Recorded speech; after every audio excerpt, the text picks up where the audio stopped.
Okay. Last question, the big one. All right. I'm just going to say one word. I guess it's 2 words, and you just talk. Sure. Data centers.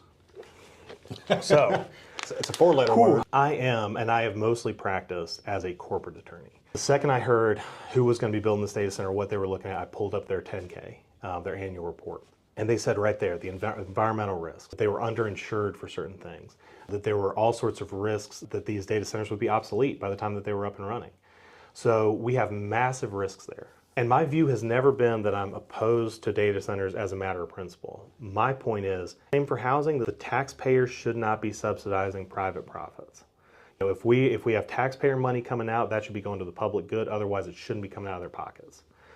And when it comes to these data centers, almost all of them, especially where they're trying to build them, are incurring giant risks to the city and to the county. And the giant risks that we are going to be on the hook for.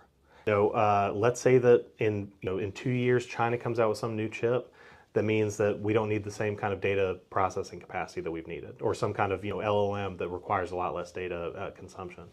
And they decide to not finish this one out. How much is it going to cost us to get that environment back to where it was before they started building? And when we're looking at these rural areas, where we're looking at the water use, where we're looking at the electricity use, that's a lot of money. They're taking land. And they're taking land. I've had several clients call me, like, Tim, they're getting my land. Yeah. And I have to explain that process. And, and we're looking. Well, and that's the thing. And beyond that, how much more are we going to be paying for power? Because these guys are not building new capacity for... what benefits the city of Newnan, or the people in Newnan? What benefit is it to them? The theory of it is that it's going to throw off all this cash in 10 years when it gets going. So you say theory. Well, they've quoted us $100 million a year in 10 years. I am extremely skeptical of that number. When you look at the actual power consumption numbers, when you look at the great examples, Loudoun County, Virginia, it's Data Center Alley. They've got all of the data centers for the federal government, right?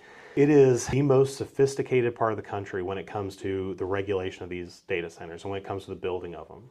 And if you look at how much tax out in Northern Virginia, this is not Coweta County, Georgia, they are drawing in about 20% less in terms of tax revenue than we are being quoted for these data centers.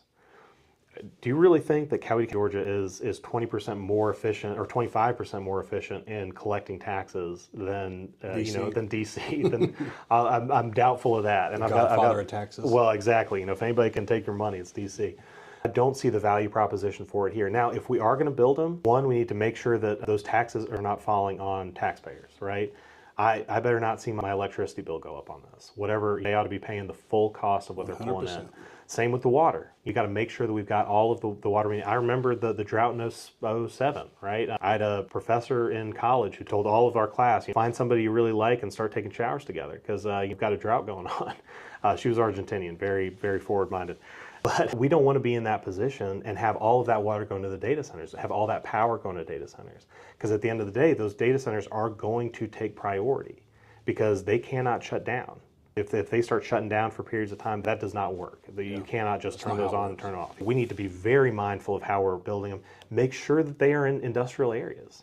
If they're going to be built, make sure that they're in the areas that are already designed for that. We don't need to be giving away more of our rural land, which we're already overcrowding. A data center that may or may not end up being good for the community. We need to be making sure that we are holding them exactly to what they say and make sure that what they're saying is not a taxpayer. This is going to be a benefit to the taxpayers. And then hold them to that in a very big way through making sure they're adequately bonded, making sure that they are putting up money ahead of time so that if they do fail, we've got the money to clean them up and that we're coming out ahead on the deal. You're saying this is going to happen, but if it doesn't, how do we account for that? So we want to make sure that they are holding to their word and that they are benefiting the people of the city and the county.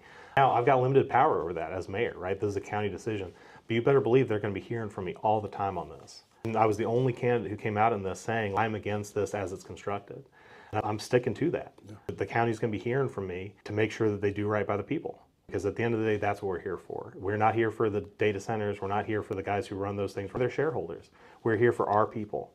And if there's anything like that coming in to take our land, take our water, take our power, it better be paying us out for every bit of that and improving our quality of life, just like any new housing development should, just like any new retail development should. Same, I've heard a lot about the amusement park. That is, this, I will say, they buried the lead on that one a little bit. It's going to be something like a Topgolf.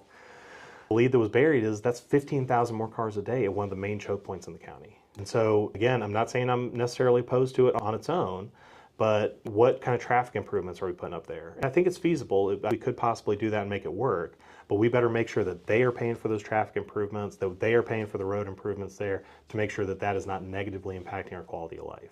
They can do a lot of damage, and we got to make sure that we are heading that off at the pass. It sounds like you're really out for the people, and I really appreciate your time because I know you're super busy.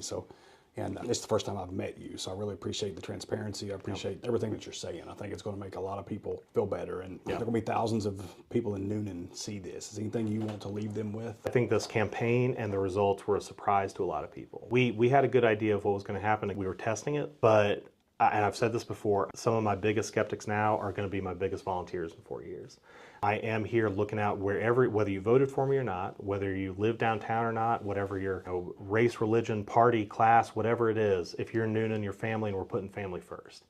And so I want you to know that I'm happy to win over skeptics, and I think I will.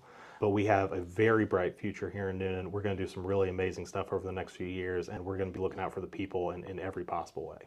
I appreciate you, James. Hey, thank you, man. I appreciate it. Thank you, brother.